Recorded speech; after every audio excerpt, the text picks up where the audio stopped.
లే. సరే, పిల్లలు ఉన్నారా? ఉన్నారు. వీడే పెద్దోడు. గర్వం.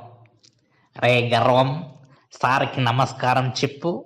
ఆహా, నేను చెప్పను. చూసావా వీడి గర్వం? అర్థమైందండి. వీడు పరలోకంలో ఉన్నప్పుడే పుట్టాడు. వీడి వల్లే పరలోకం నుంచి నేను కింద త్రోయబడ్డాను. ఇక రెండోవాడు అబద్ధం. రే అబద్ధం, సార్కి హాయ్ చెప్పు. ఆహా, ఆహా, ఆహా, ఆహా. హాయ్ సార్, మీరు చాలా అందంగా ఉన్నారు సార్.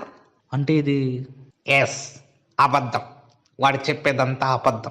ఆదాము హవ్వల్ని దేవునికి దూరం చేసింది వీడే. మూడో వాడు శరీరాశ, నాలుగో వాడు నేత్రాశ, ఐదో వాడు జీవపు డంబము. వీళ్ళు ఇక్కడికి రాలేదు, కానీ నేటి క్రైస్తవుల్ని మోసం చేయడానికి ఆన్ డ్యూటీలో ఉన్నారు.